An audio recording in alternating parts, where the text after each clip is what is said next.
Foi um massacre! Olha, pessoal, se tem um jeito de você começar melhor o dia do que assistindo um lulista sendo tratorado, detonado, mastigado por alguém de direita, eu não conheço, isso sendo feito, é claro, com argumentos, com a justiça e com a verdade.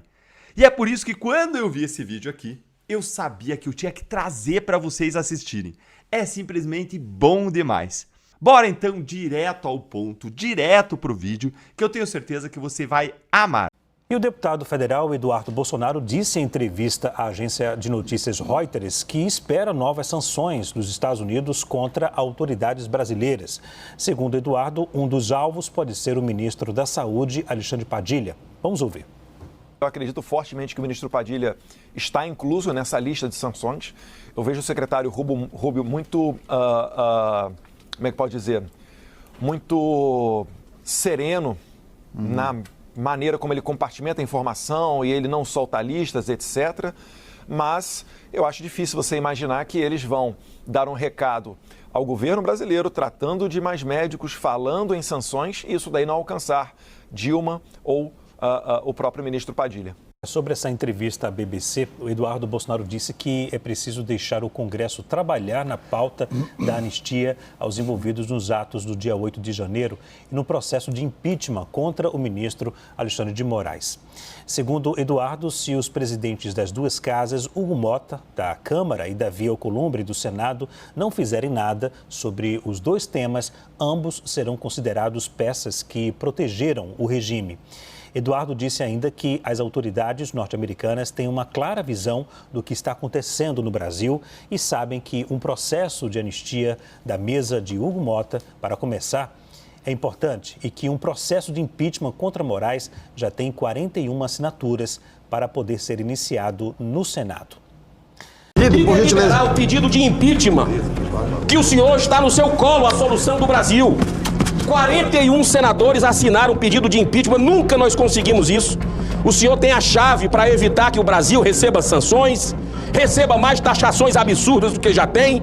Está no colo do senhor e nós vamos lhe apoiar pelo impeachment do violador contumaz global de direitos humanos, chamado Alexandre de Moraes. Não tem mais clima para esse ministro continuar no Brasil. Nós temos o dever de fazer o nosso trabalho e dar a ampla defesa ao contraditório, algo que ele não dá para os seus perseguidos.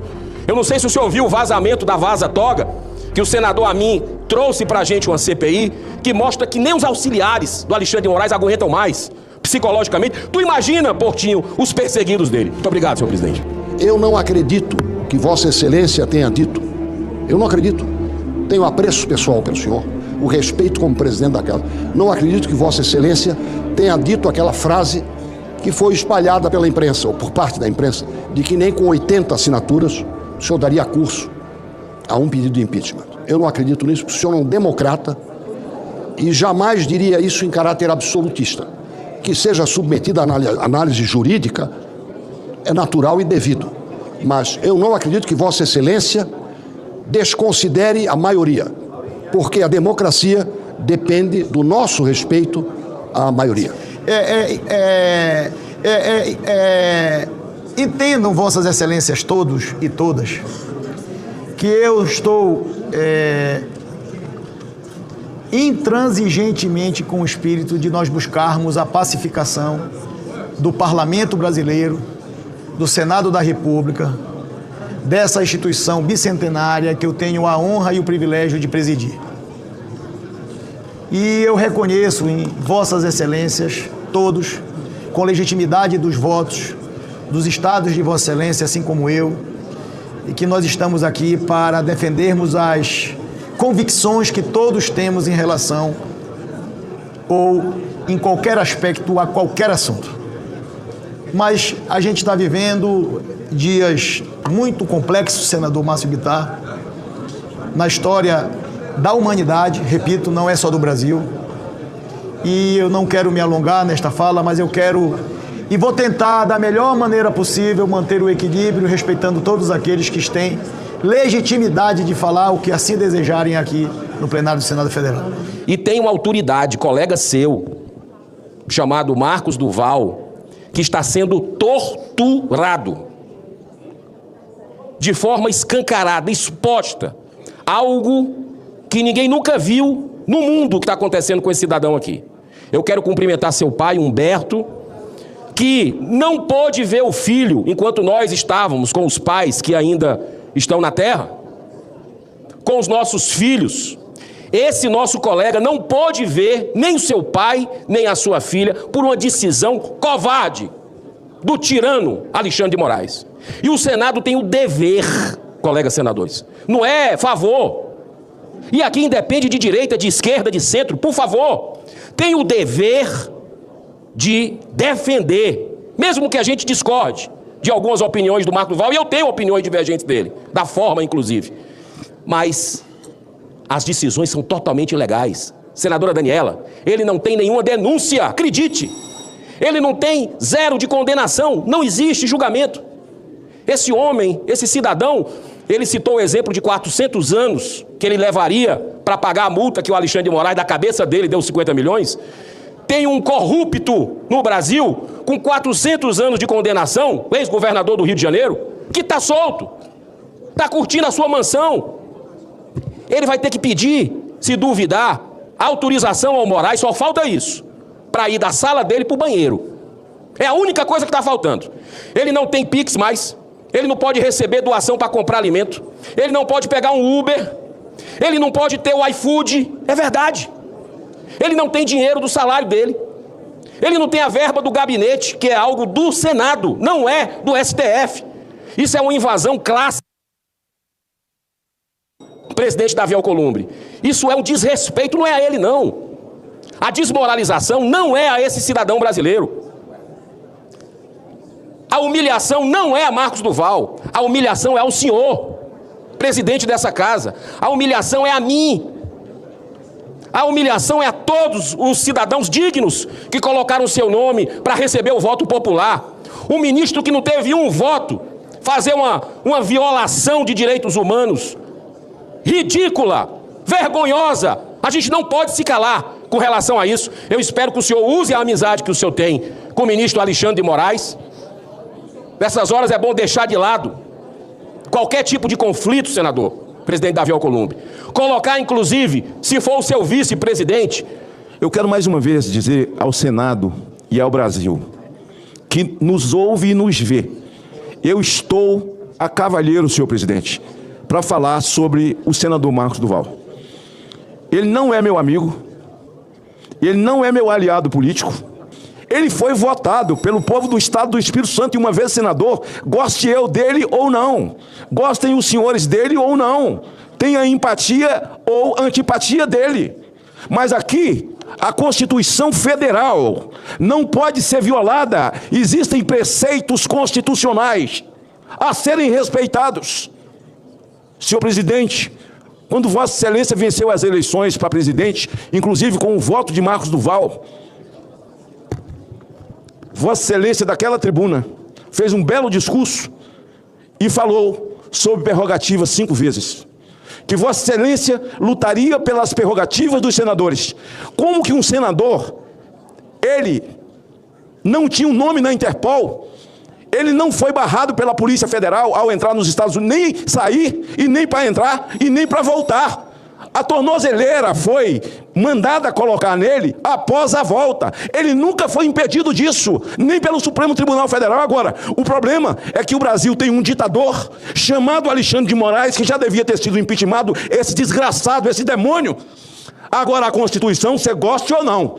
Eu posso não gostar do senador Exalci, posso não gostar de Rogério Correia, posso não gostar de Marco Duval. Agora, a violação da Constituição, não. O artigo 53 o ampara. O artigo 53 diz que o senador Exalci, que o senador Rogério, que o senador Davi Alcolumbre, que Magno Malta, que o Marcos Duval está amparado, seguro, no artigo 53. Depois que ele perder a eleição, que ele for para o juiz da primeira instância, faça o que vocês quiserem. Ele vai se defender. Agora,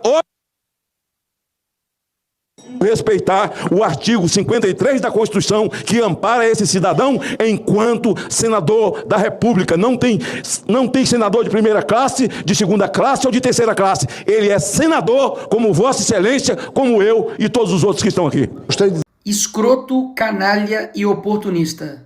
O Felca? Não, Felca não. Tô falando da esquerda. Esquerda que se aproveitou de uma denúncia justa feita por ele sobre combate à adultização, sexualização de crianças e adolescentes. Pauta que, convenhamos, que há anos pessoas estão denunciando isso, mas agora é muito grave o que está acontecendo. Engraçado, né? Porque essa pauta não era da extrema-direita, dos cristãos, pauta religiosa, e agora todo mundo começou a falar a respeito disso. Vamos ver o que está acontecendo? Em 2023 foi lançado o filme O Som da Liberdade. E como que a mídia divulgou? Mobilização de evangélicos e bolsonaristas para o filme ser líder de bilheteria no Brasil. Mas afinal de contas, Nicolas, esse filme era sobre o quê? Pois é sobre exatamente o tema que todos agora estão dizendo que estão preocupados em combater, que é a exploração sexual infantil. Ou seja, há pouco tempo atrás, se você mobilizasse as pessoas para poder voltar sua atenção para o tema de exploração sexual, você era taxado disso aqui. A esquerda e a mídia não somente tentaram taxar o filme, como também promoveram o cancelamento dele, que basicamente o filme era um delírio oriundo da extrema-direita. Lá no Congresso, quando a esquerda teve a oportunidade de tomar mais uma medida, porque para mim qualquer medida contra pedófilo é válida. Daí 85 votaram contra a castração química para pedófilos. Janones votou não para a castração química. O PSOL inteiro votou não também. E o PT, a maioria esmagadora, também vota não. Daí vem uma outra proposta para poder aumentar a pena para crimes hediondos. Isso inclui estupro de vulnerável.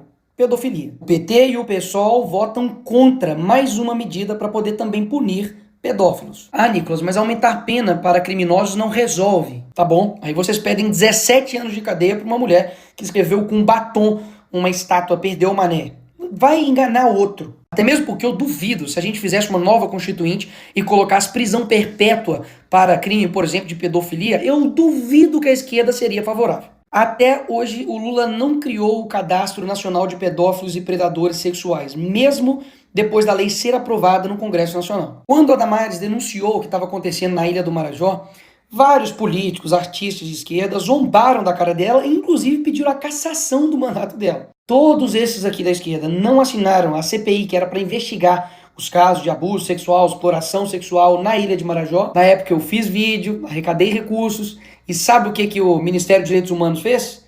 Rebateu fake news. Ah, mas vamos lá, pior assim, e muito. A Antônia Fontinelli, ano passado, denunciou o mesmo influenciador, Ítalo Santos, que agora está aí em voga. E o que a justiça fez? Pediu a remoção do vídeo, porque sobre acusações que ele estava, entre aspas, a Globo colocou aqui, sexualiza a criança. E pior, ele acionou a Fontinelli pela prática de 3 crimes. Ela teve ainda que pagar multa para a justiça por conta da mesma denúncia que está sendo feita agora. Daí, agora, depois desse vídeo, o que o governo do Lula faz? Bem rápido. Aumento de pena para pedófilo? Não. Castração química? Não. Botar pedófilo na cadeia? Não. Agora, se aproveitar de uma pauta legítima para poder criar uma lei que vai censurar a internet, aí sim. Na mesma hora, o governo do PT enviou um projeto para regulamentar as redes sociais. Até o momento, tem mais de 30 projetos de lei para poder regulamentar as redes sociais. E um total de 0 para poder punir pedófilo. É tão descarada a tara desse governo para usar qualquer pauta para poder censurar a internet, de que esse projeto que eles vão enviar para o Congresso prevê a suspensão provisória da rede social do cara antes de qualquer decisão judicial. Ou seja, a pessoa vai lá e denuncia, e não é o post dela que cai, não.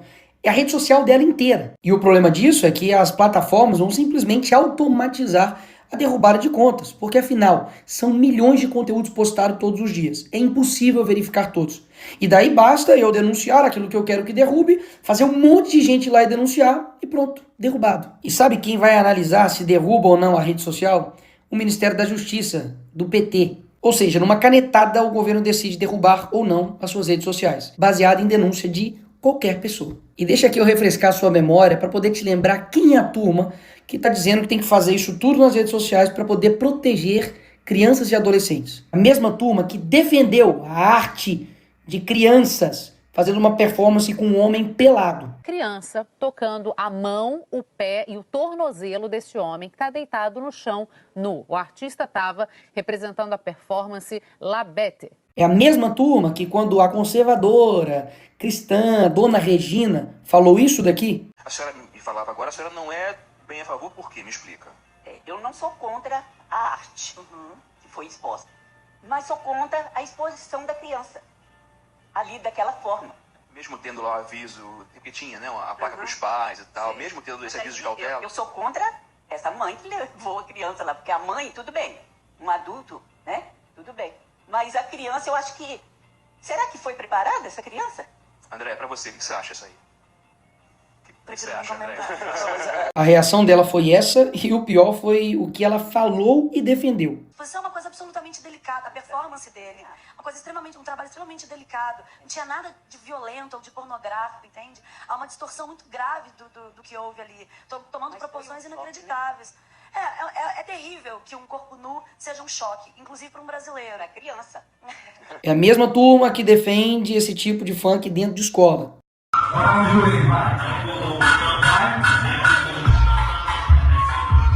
É a mesma turma que diz que uma apresentação chamada Cavalo Tarado para crianças, gastando 50 mil reais de dinheiro público, é arte.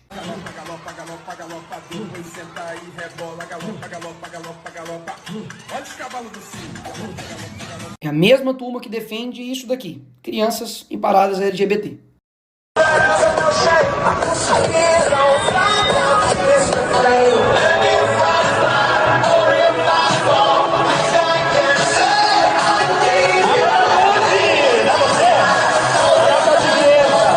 A mesmíssima turma que quer me botar na cadeia porque eu botei uma peruca, mas que quando abraça uma condenada por estupro, por matar um menino, mas que era trans, aí tudo bem.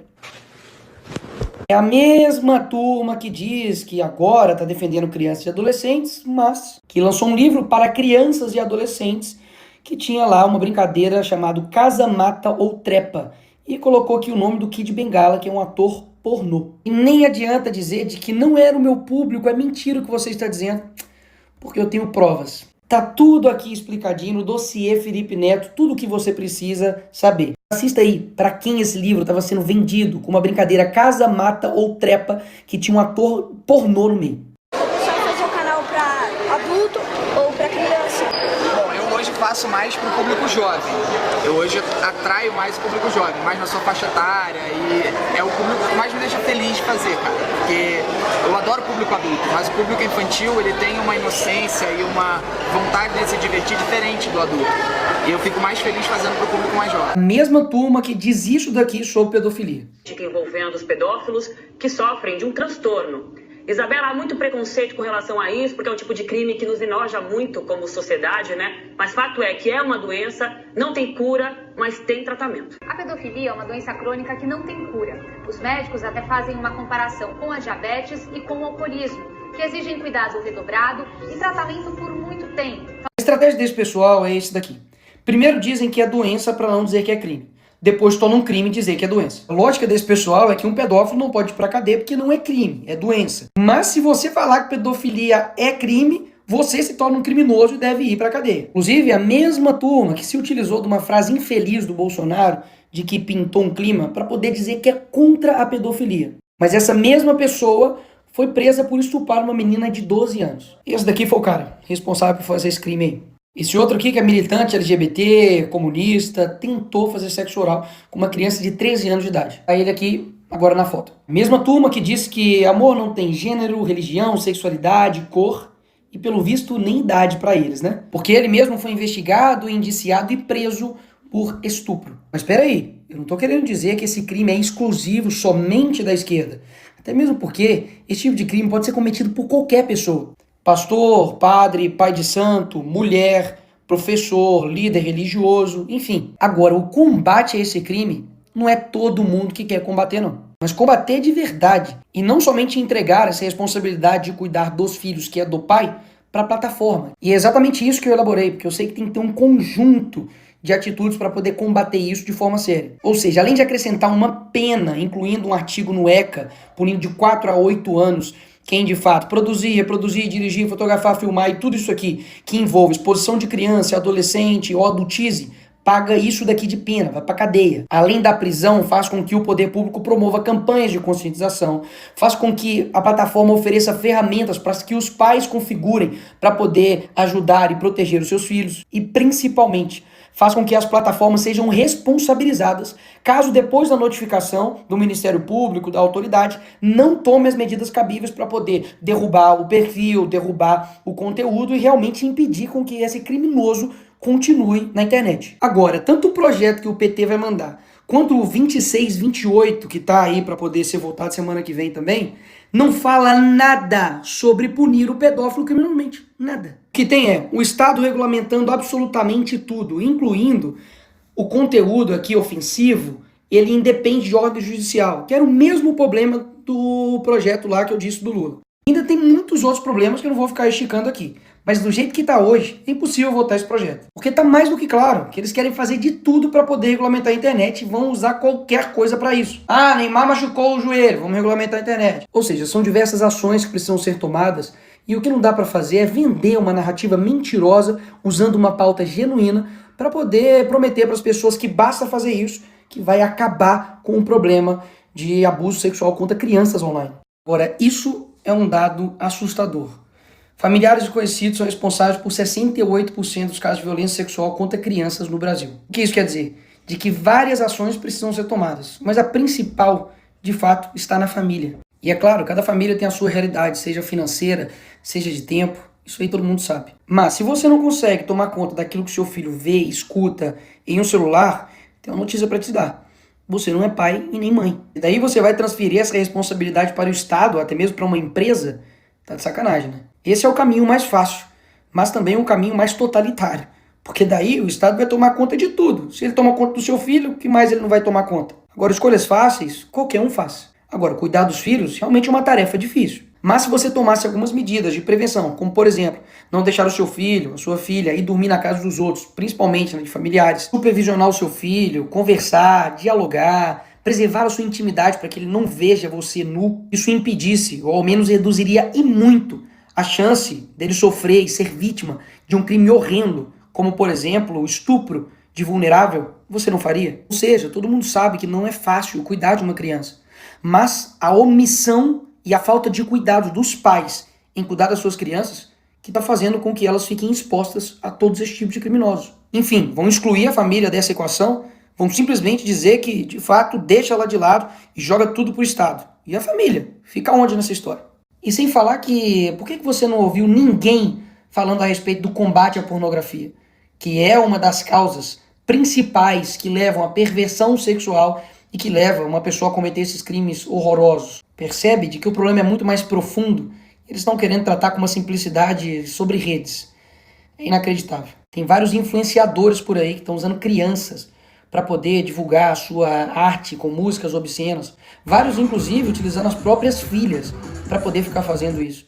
Inclusive, vários pais e mães estão usando os seus filhos para poder colocar eles em apresentações com músicas obscenas, para poder fazer gestos obscenos, para poder, de fato, adultizar e sexualizar a sua própria criança.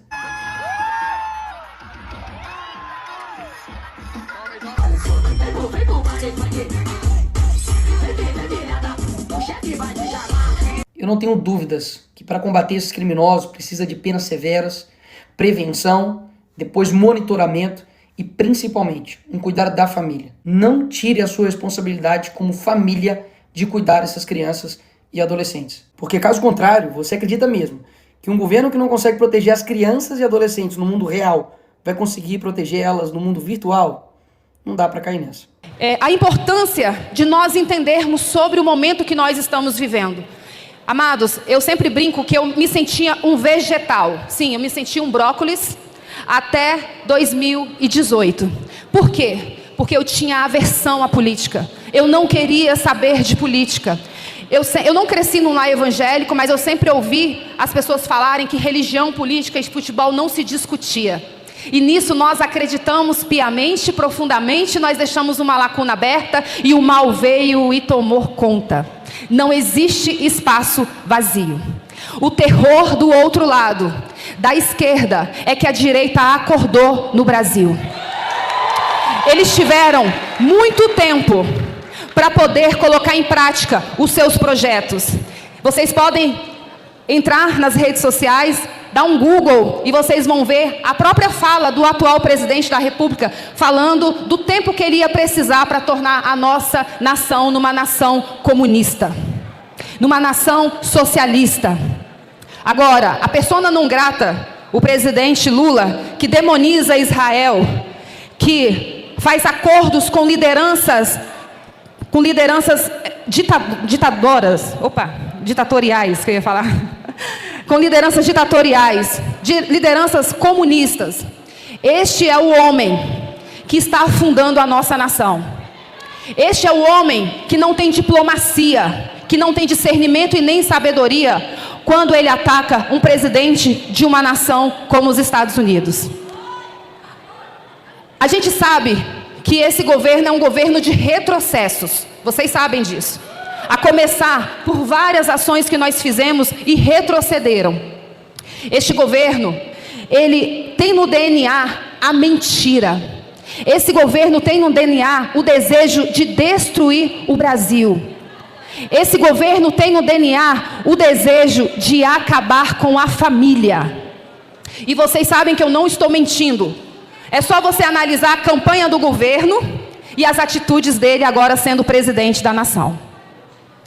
Nós estamos vendo um retrocesso muito grande. E aonde aqui eu quero trazer a reflexão para vocês, eu quero provocar vocês a pensar um pouquinho mais sobre a política, sobre o poder do nosso voto. O nosso voto é uma arma muito poderosa. O nosso voto, ele tem o poder de dar vida ou de matar. Estados, nós lutamos contra sistemas, impérios de décadas, pessoas que estão no poder, aprisionando o seu povo. Queridos, é muito fácil esse povo que está no poder hoje falar sobre socialismo. Eles falam porque, na verdade, eles amam é o que o capitalismo pode oferecer. Já viu um povinho para gostar mais de dinheiro do que esse casal? Você já viu o representante do povo usando gravata de grife? Não é nada contra você ser próspero, você ter as coisas, você ganhar presente, não é nada contra. Mas eles demonizam o capitalismo, eles demonizam os empresários, eles demonizam os ricos, que agora eles estão falando, né, no discurso que querem taxar os super ricos. Os super ricos é que gera emprego. Os super ricos é que mantém a economia da nossa nação.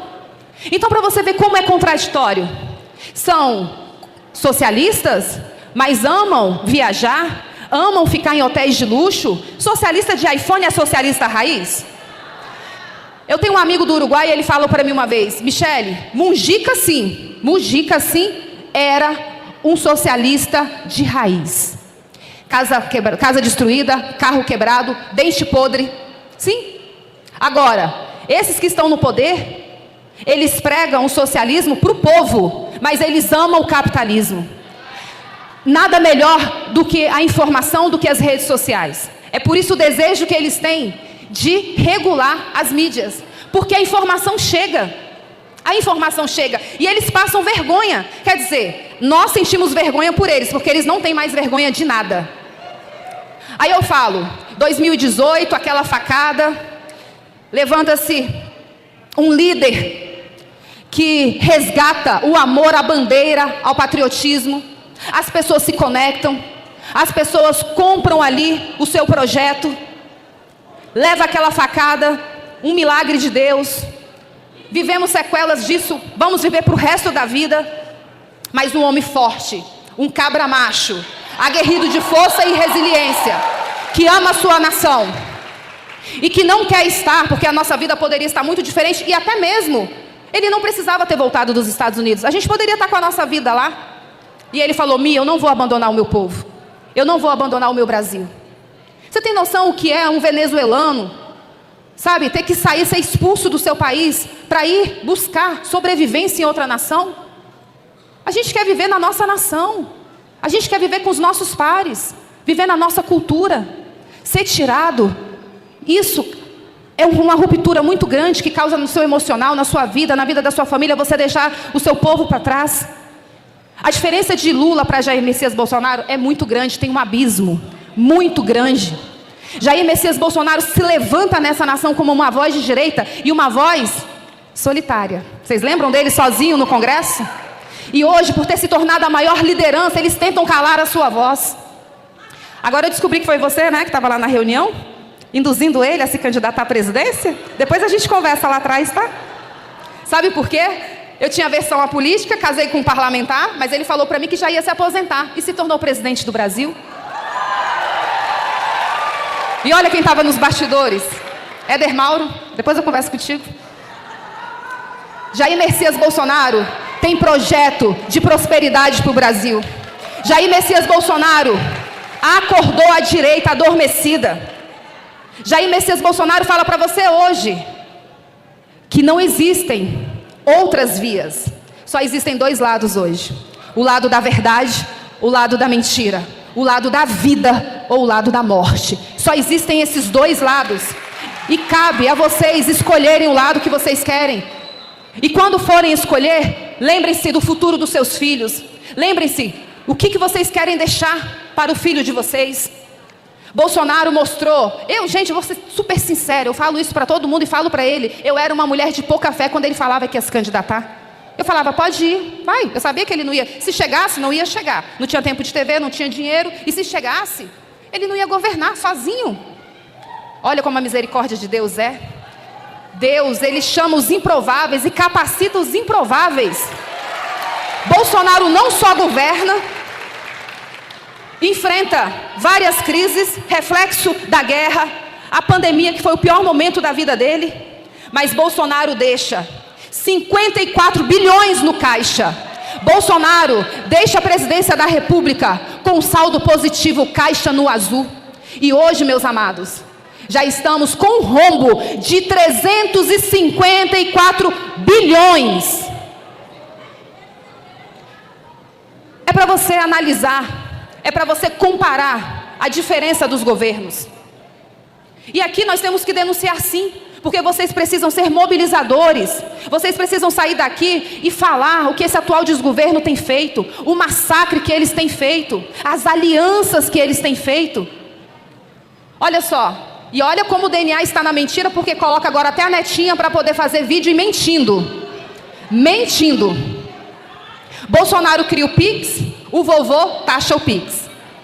Olha só, o Pix veio para trazer facilidade para a população, para os profissionais informais. Eu não tinha Pix, aí eu fui para um município pequenininho de 8 mil habitantes, o moço passa na bicicleta vendendo salgadinho, naqueles saquinhos de sacolé, picolé, não sei como vocês falam aqui, e eu falei, ô meu amado, eu não trouxe dinheiro. Ele falou, eu tenho Pix. Eu falei, que vergonha, eu não tenho Pix. Falei, vamos fazer um Pix para mim. Olha só, o Pix chegando para facilitar a vida de um trabalhador humilde, em cima da sua bicicletinha, vendendo o seu salgadinho. Aí vem o presidente que se auto-intitula como o pai dos pobres e tenta trazer o povo para a miséria. Porque é isso, mas eu creio que chegou um tempo que o povo acordou, o povo está acordando. E é através desses movimentos, da renúncia que nós temos de estar longe de casa, distante de casa, e amados, para estar aqui, eu tenho que deixar minha casa em ordem, eu tenho que deixar as marmitas das minhas filhas na geladeira, porque sim, eu que cuido da minha casa, com muito zelo e com muito carinho. Mulher, você cuidar da sua casa, fazer uma comida gostosa para o seu marido, limpar com carinho, receber o seu marido, não te menospreza como mulher. Nós somos poderosas em Deus, nós sabemos o nosso valor. Deus entregou o melhor dom para a mulher, que foi o de gerar. E junto com o dom, resiliência, fé, amor visceral, cuidado, nós alimentamos, nós cuidamos, nós encaminhamos, e a mulher hoje, ela define uma eleição. Nós precisamos das mulheres do Pará, precisamos das mulheres aqui de Marabá, para acordarem aqueles que ainda estão com os olhos fechados em relação à política.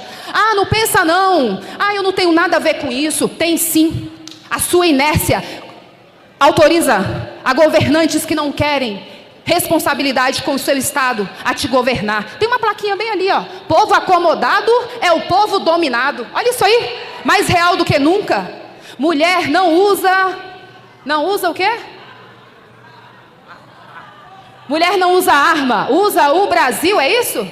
Aí e vence qualquer guerra. Bora lá, isso mesmo. Israel? Não, mulher, somos 52%. Vamos salvar o Brasil. Somos maioria. Não menosprezando os homens, porque nós precisamos de vocês. Nós amamos vocês. É a força forte. Mas nós somos o pescoço da cabeça pensante. Não é verdade? Sim. Deus nos fez para auxiliar, para estar ao lado, apoiando, ajudando. Quem odeia a figura masculina, a paternidade, são as feministas. Nós fazemos política com feminilidade. É diferente. Nós defendemos a vida desde o ventre. Elas querem matar, querem assassinar. Elas querem legalizar as drogas. Quem aqui é feliz? Quem é que é feliz por ter um ente drogado, envolvido com drogas, dependente químico? Quando uma pessoa se envolve com droga, ela sempre está passando mal? Já pediu apoio? Ela adoece todo o seio familiar.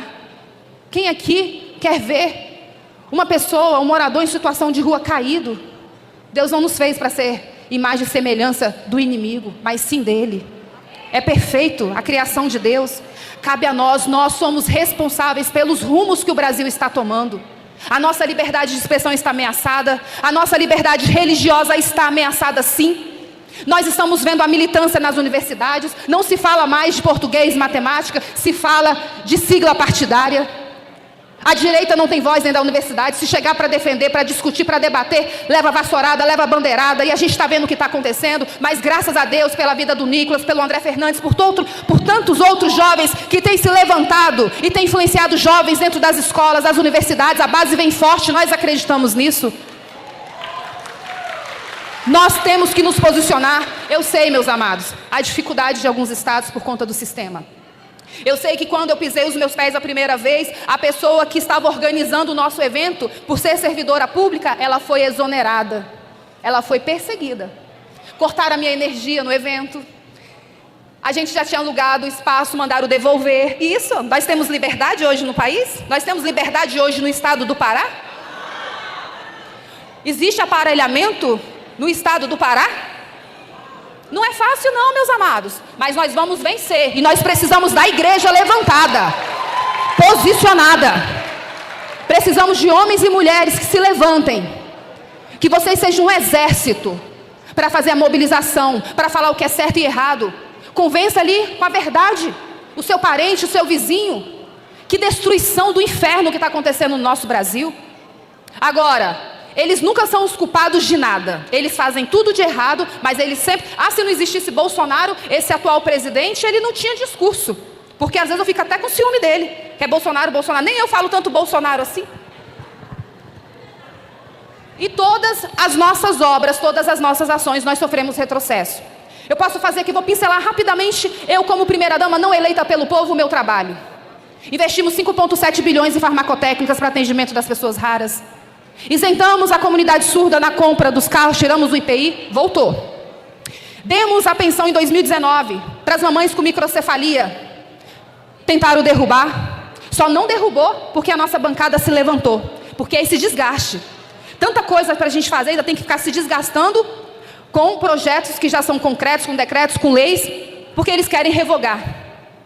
Eu posso falar para vocês que nós trabalhamos muito pelo Pará, fizemos o Abraço Marajó, que era algo do meu coração muito antes de imaginar que poderia ser primeira-dama. Quantas ações nós fizemos através do programa Pátria Voluntária, revogaram. Agora, olha que curioso, eles são muito mentirosos. Olha só que curioso. Trouxe um dado aqui que eu vi hoje de manhã. Ele deu uma entrevista, acho que foi dia 2 de julho, vocês podem colocar na internet. Eu estava no Acre agora, penúltimo evento. E eu fui para Cruzeiro do Sul. Alguém conhece Cruzeiro do Sul no Acre? E eu fui fazer um vídeo na ponte do rio Juruá. No governo Bolsonaro, meus queridos, quanto tempo eles ficaram no poder? Quantos anos o PT ficou no poder? 18 anos, né? Porque teve a Dilma. Não fizeram a ponte. Uma humilhação, um escárnio. Eu fiquei ali, pegando aquele sol, fiquei coisa de 2 horas, vendo as pessoas atravessarem. As crianças que iam para a escola militar, elas precisam usar um sapatinho, mas aí elas colocavam uma sandália de borracha, elas de meia calça, pensa, naquele sol de 40 graus. Meia calça branca, uniforme da escola, com a sandalinha de plástico, porque depois que elas atravessassem, é que elas iam tirar o sapato, limpar os pés e colocar o uniforme. Não tinha dado tempo de construir essa ponte? Quantos quilômetros de ponte ali? 200 metros. 200 metros de ponte. Olha que maldade. Para manter o povo aprisionado na promessa, na promessa, na promessa. Quem foi que levou água para o Nordeste? E era a promessa de quem? E agora, os carros-pipas, novamente. Será que é um sistema? O que será? Só que aí eu fiz o vídeo. Eu fui para o sol, e gravei com o senador Márcio Bittar falando da realidade daquele povo. Eu fui denunciar, sim. Fiquei um dia a mais, fora de casa, longe do meu galego, das minhas filhas, para poder denunciar. Entre na internet, veja o que o senhor excelentíssimo ministro do atual governo me respondeu. Numa palavra bem clara, ele falou que eu estava mentindo. Só que a diferença é que ele fez o vídeo dele para me desmentir dentro do escritório dele maravilhoso com ar-condicionado. Eu estou até com mancha. Meu melasma escureceu, mulherada. Eu estava lá. Eu mostrei a realidade do povo. ONGs recebendo milhões e empatando deles construírem a obra, não deixando o povo ter acesso. Que isso é dignidade, cortando o acesso àquele povo. Aí tá bom. Recebi um vídeo do senhor presidente, dia 2 de julho, falando que inaugurou, olha só, uma ponte Salvador-Itaparica. Falei, uau, está construindo pontes, né? Está inaugurando pontes. Pasmem, dê uma olhada lá no Instagram do ACM Neto, Bahia. O ACM Neto, ele ficou assim, ele ficou tão indignado, que ele falou que ele assistiu várias vezes porque ele pensou que fosse inteligência artificial, porque realmente hoje a gente precisa verificar. Meus amados, o homem não fica mais vermelho para mentir, fica vermelho de cachaça, mas para mentir ele não fica vermelho. Você sabe o que ele falou? Ele falou que foi um parto para inaugurar essa ponte. Oh, mas eu queria saber imitar, não, deixa para lá. Que foi um parto ele inaugurar essa ponte, foram muitas conversas com o amigo dele, ditador, e nananã. E agora eles inauguraram a ponte Salvador-Itaparica. Aí entra o ACM Neto desmentindo ele. Meu Deus, que vergonha alheia, Senhor, eu fiquei com tanta vergonha. O ACM falou assim: presidente, eu tive que assistir várias vezes esse vídeo porque eu não acreditei que o senhor estava falando isso. Esse projeto que o senhor investiu 500 milhões em estudos para construir, 500 milhões. Eu tenho medicação de alto custo para doenças raras. Algumas crianças que precisam de 17 milhões para não morrer e elas não recebem a medicação. São 500 milhões, aí vocês vão analisar o que é prioridade para esse atual governo. Presidente, o senhor começou esse projeto aqui em 2009. O senhor fez a promessa, presidente, de inaugurar essa ponte para dar dignidade para o povo em 2013. Presidente, já são 16 anos e não existe uma estaca dessa ponte aqui. O senhor está delirando, e aí eu quero acrescentar. Os delírios, né, os devaneios etílicos, faz com que ele fale o que não existe. Não é safadeza? Não merece... Gente, isso não causa indignação em vocês, não? Como que um ser dá uma entrevista, pelo amor de Deus, gente, falar que você fez. Não existe estacas da ponte. Não tem nada. Agora, 2 de julho, ele falou que inaugurou a ponte. Pelo amor de Deus. Aí você vê que é um governo de mentira, de inverdade e de retrocesso, que só falam muito bem, maravilhosamente bem, quando eles precisam fazer campanha para voltar ao poder. São muito contraditórios. Estão falando do meu enteado. A gente sabe que as consequências foi porque o nosso presidente não teve diplomacia. Assim que o Trump ganhou as eleições, ele chamava ele de nazista, de fascista, que ele queria ser o imperador do mundo. Ele criou a crise diplomática. Vocês sabem que tinha navios do Irã em 2023 no Brasil? Quem é o Irã? Inimigo dos Estados Unidos, inimigo de Israel, a qual o presidente da República é persona não grata por Israel. O que mais que ele fez? Agora eles estão alguns bilhões, tá? 3,5 bilhões para eles poderem limpar a barra deles. Com comunicação, com propaganda. 3,5 bilhões. Eles gostam muito de dinheiro. Mas há retrocesso na medicação de alto custo da AME, nos municípios. Eles não estão investindo mais em políticas públicas para as pessoas com doenças raras, porque é minha pauta. Eu gostaria muito que a atual primeira-dama tivesse dado continuidade ao meu trabalho, porque é um trabalho de governo, é um programa de governo, Pátria Voluntária, mas ficou parado. Foi um programa que ajudou nacionalmente. Nós entregamos cestas básicas em Afuá, em Breves, nós entramos rio adentro. Nós ajudamos o povo brasileiro, nós ajudamos a mitigar os efeitos da pandemia. Sabe que o programa Pátria Voluntária, porque eles nos taxam de tudo, de fascista, né? Nazista, eletricista, manobrista, tudo que tem ista, eles nos taxam. E outra coisa, homofóbicos. Sabe que o meu lema é fazer o bem sem olhar a quem? Porque o meu trabalho, eu não vou olhar a sigla partidária. Ali é questão de humanidade. É questão de você entender que você tem que amar o próximo. Naquele momento de dificuldade, você tem que estender a mão. Nós, do Pátria Voluntária, ajudamos a Casa Rosa em São Paulo. O que é a Casa Rosa? É uma casa trans, a maior casa trans que tem em São Paulo. Eu mobilizei ali no programa Pátria Voluntária, junto com a Virada Feminina, que são empresárias, mulheres empresárias que fazem ações sociais, que capacitam as pessoas. E nós entregamos cestas de alimento. Nós cuidamos dos trans de Brasília. Alguém ouviu falar que alguma madrinha do LGBT e todas as siglas ajudaram? Eu divulguei isso? Não, eu não preciso divulgar. Eu fiz a minha parte como presidente de um programa de governo, um programa social. Agora, eles falam e não entregam. Então, meus amados, chegou o momento, não está mais para brincadeira o Brasil. Ou a gente se posiciona, ou eles vão realizar o projeto deles, que é há mais de 3 décadas. E a internet não perdoa. A internet mostra todos os vídeos, todas as falas do atual presidente. Aí eles falam que nós, os patriotas, estamos sancionando o Brasil. Isso é resultado das falas irresponsáveis de uma diplomacia nanica. Não é responsabilidade nossa, não. Ele se juntou aos maiores ditadores, né? Apoiou a perseguição às empresas americanas. Ele se envolveu na corrupção da farmácia popular, tirando o direito do povo de receber a medicação. Tem um escândalo também de envolvimento de compra de drogas. Ele vive esbanjando dinheiro público com a sua amada esposa. Nisso, cortaram as pessoas do Bolsa Família e do BPC. Agora os livros estão sem livros. O INSS, agora olha só, como eles são contraditórios. Bolsonaro sancionou a lei para combater a fraude nos descontos do INSS. Bolsonaro sancionou a lei. Em 2022, quando eles assumiram o governo, revogaram o decreto. Pronto.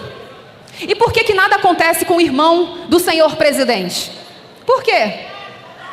Por que a grande mídia, os veículos de comunicações não perseguem o irmão de Lula que está envolvido na maior fraude de corrupção de INSS? Mas nós fomos atacados e responsabilizados pela morte da Marielle e a nossa vida se tornou um inferno. E quando descobriram os mandantes, acabou. Não é verdade?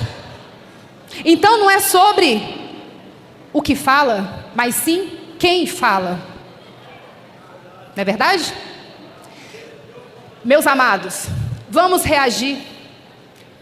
Vamos reagir porque nós estamos nos últimos tempos mesmo. Nós precisamos denunciar toda a corrupção desse atual governo. Todas as mentiras, todas as contradições. Eles também já pediram apoio a fóruns e lideranças internacionais quando o senhor presidente, o líder deles, foi preso. E eles nos acusam do Eduardo estar nos Estados Unidos. Eles nos acusam do que eles fazem. Eles nos acusam do que eles são. A própria Dilma, olha só. A Dilma, em uma palestra, quando o presidente dela estava preso, ela fala bem assim: o Brasil, uma democracia ameaçada. Olha só. Eles entenderam na época que a democracia está ameaçada. Vocês viram aqui toda a cúpula do PT, junto com advogados que colheram mais de 200 mil assinaturas para barrar a indicação do atual ministro do STF, Alexandre de Moraes? Essa turma lá atrás já foi contra esse ministro. Por que agora eles são tão amigos e tão unidos? Por que agora eles têm esse amor todo, essa proteção, esse cuidado em defender uma pessoa que está jogando, que rasgou a nossa Constituição e que está levando a nossa democracia para o bueiro? Vamos pensar? O que tem envolvido? Né, amada? O que tem envolvido? Mas Bolsonaro provou que se fechar a torneira da corrupção, sobra dinheiro para trabalhar. Mesmo passando por tantas dificuldades e tantas perseguições. E eu posso falar para vocês, como esposa dele há 18 anos, um homem que foi ter o seu primeiro tênis aos 16 anos de idade, que não sabe o que é uma roupa de grife, que não sabe o perfume que usa. Sabe por que eu coloco as coisinhas tudo lá e falo, usa esse aqui, ele usa. Se você perguntar para ele, fala uma marca de camisa, ele não sabe. Vive com aquela mochilinha dele, amor, dá uma melhorada, amor. Aqui é o quê? Borota? Boroca. Sacolinha assim? E não é de agora não, não é marketing não. Desde sempre, conheci ele assim. Ele sim tem um projeto para mudar o Brasil. E é a custo de sangue, de dor, de sofrimento, de preocupação, de renúncia. Mas, como mulheres sábias, minhas amadas, o Senhor tem me dado sabedoria e discernimento para estar ao lado do meu marido nesse momento tão difícil. E nós vamos vencer. Sabe, é muito difícil quando você é uma pessoa que quer o bem para o outro. Quando você... Eu vou falar para vocês, não é querendo ser a melhor, não. Quem me conhece sabe. Eu comecei no trabalho voluntário, que é algo que arde muito o meu coração, aos meus 14 anos, e graças a Deus as minhas filhas estão no mesmo caminho. Fui muito criticada por fomentar e incentivar o voluntariado no Brasil. Sabe por quê? A minha ótica, eu vejo o voluntariado como resultado de pessoas melhores, menos egoístas, menos consumistas. E hoje eu colho isso na vida das minhas filhas. A minha filha, ela tem uma agenda, ela fala, mãe, eu não posso fazer isso porque hoje eu tenho que fazer fralda na Vila do Pequenino Jesus. Isso não tem alegria maior para o coração de uma mãe. Eu falo para vocês que Deus, Ele me colocou ali, sabe? Ele me moeu, sabe aquele moedor? Mas eu também entendi que aquele momento de dor era para extrair a melhor essência que eu tinha. E que às vezes eu nem entendia que eu poderia ter. Antes de ser primeira-dama, meus amados, eu fiquei 2 anos dentro do lixão de Gramacho, para entender a realidade, que fazia parte do meu trabalho social, mas eu não tinha coragem de ir lá, porque ali era muito sofrimento. E se você não tiver suas emoções blindadas, você tem depressão. E eu fiquei 2 anos ali vendo a realidade de mães que rasgavam lençol de casal para cobrir os seus filhos. Eu vi ali a criança, o lixão era a casa, era o terreiro para eles poderem brincar. Eu vi elas tirando ali, nunca esqueço disso, a boneca sem olho misturada com feijão, macarrão e papéis sujos. Eu vi isso. E ali o Senhor tratou da minha vida. Por isso que eu chego com tanta vontade de trabalhar pelo meu povo, pelos mais vulneráveis. A minha comunidade surda, eu abri a minha casa para ensinar a palavra de Deus para eles em 2017, porque apenas 1% da comunidade surda se declara cristão por falta de acessibilidade nas igrejas. Nós temos 11 milhões de surdos no Brasil. São cidadãos como vocês, pagam seus impostos como vocês, merecem dignidade como vocês. Sabe, é só vocês hoje se colocar no lugar de uma pessoa surda. Ninguém está imune, meus amados, de perder a audição, sabe, de adquirir uma alergia, uma doença. A gente precisa ter sensibilidade para se colocar no lugar das pessoas. Sabe o que eles sentem na pele? Quem sabe inglês aqui fluentemente, que consegue viajar e se comunicar? Quem? Aí você viaja para os Estados Unidos com muita dificuldade. Eu também não sei inglês, eu faço espanhol, mas inglês eu não sei. Aí você viaja, não consegue pedir passa mal na viagem, não consegue pedir uma medicação, não consegue fazer um pedido de um alimento. Eles ficam bravos quando a gente não consegue, porque eu vi a minha amiga nervosa e a mulher fez um negocinho feio para ela. Só que isso é esporadicamente. Você não vai viajar todo dia. Eles se sentem estrangeiros em sua própria nação. Eles vivem a barreira de comunicação todos os dias no próprio país. É a mãe que não consegue se comunicar com o médico no momento mais sublime de ter seu filho. São surdos presos porque, às vezes, por falta de conhecimento, a segurança pública acha que está bêbado ou porque está fazendo chacota. Quantos amigos surdos receberam medicação errada e tiveram sequelas por isso?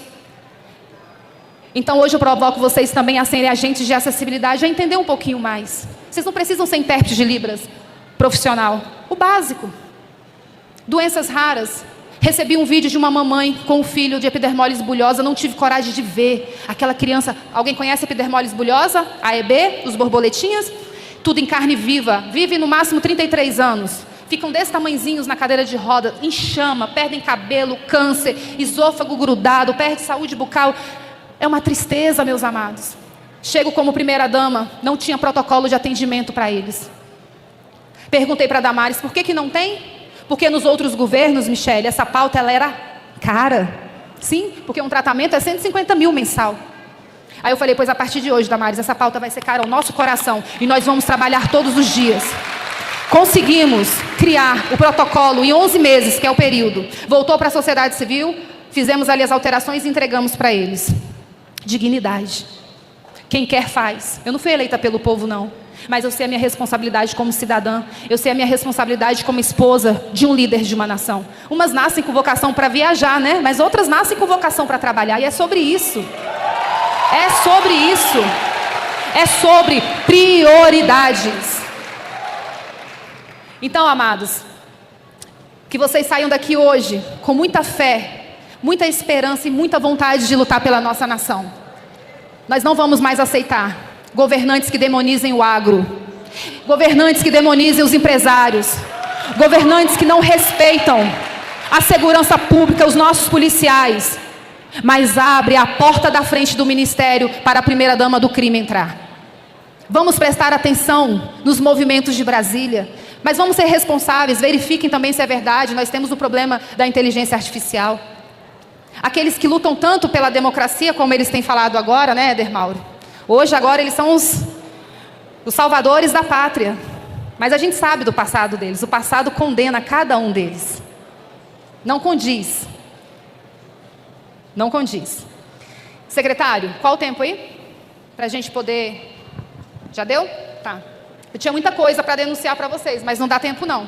Eu tinha muita coisa para falar para vocês de entregas também, do que nós fizemos. Para vocês poderem comparar, porque a palavra de Deus fala que quando um líder justo governa, o povo se alegra. E quando um líder ímpio governa, o povo geme. E o povo está gemendo, porque eles estão mexendo no prato, é no arroz, é no feijão, é no café. Aumentando IOF, falando que vai taxar os super ricos. Amado, se você financiar uma televisão, uma geladeira, você vai pagar. Isso aí é conversa, eles estão enganando o povo vulnerável, o povo que não tem acesso. Nós somos os responsáveis para denunciar toda essa corrupção, toda essa armadilha que eles estão fazendo para aprisionar o nosso povo. Então nós contamos com o povo de Marabá, desse município tão lindo, tão incrível, desse povo resiliente, resistente, porque vocês são. Não é fácil estar debaixo desse jugo, mas eu creio que a história do Pará vai mudar. A história do Pará vai mudar a partir do posicionamento de homens e mulheres de bem que amam a sua nação. 2026 é logo ali. Apesar de estar parecendo que faltam ainda 10 anos de tão pesado que está sendo esse ano. Mas nós precisamos. Olhem as redes sociais dos candidatos. Não se deixe enganar. Analise os seus candidatos pela votação desses candidatos. Vamos usar o voto com responsabilidade. Eu sei, meus amados, que é difícil também uma pessoa simples que às vezes não tem o que comer. Chega um enviado e compra o voto dessa pessoa. A gente entende também a dificuldade dessas pessoas simples. Mas aí o que acontece? Se pegar o dinheiro e votar no candidato certo, ok. Mas nós temos alguns lugares, alguns morros, que o chefe do tráfico sobe com um fuzil e acompanha na urna. Ok? É isso que nós vivemos. Essa é a realidade do Brasil, tá? Mas a gente precisa dessa mudança cultural, das pessoas não negociarem o seu voto. A negociação de voto, o resultado é esse sistema que vocês vivem. São homens frouxos no Congresso Nacional. Homens frouxos. Que não honram as suas calças. Eu estava na Paraíba e eu falei isso lá. Homens que não honram as suas calças, que não defendem o seu povo e a sua nação. Sabe por quê? Porque às vezes a política, ela é linda. A política, ela é linda, ela é bem feita. Ela é uma ferramenta de transformação, ela muda a vida das pessoas. Só que muitos usam a política para benefício próprio. E aí eles pegam o corredor da corrupção. E ali, meus amados, fazem aliança com o mal. E aí no dia que a gente precisa do posicionamento dele, ele fica pianinho porque ele tem o rabo preso. É isso que está acontecendo. Então, continue intercedendo pelo Brasil. Obrigada pelas orações. Eu sei que vocês têm orado por nós. E é por essas intercessões que nós estamos de pé. Fiquem certos. Bolsonaro não vai desistir do seu povo. Bolsonaro não vai desistir dessa nação que é rica, que é próspera e que é abençoada. E eu creio que um dia a história do Pará vai mudar. Obrigada, minhas presidentes municipais. Obrigada, minha presidente Sueli.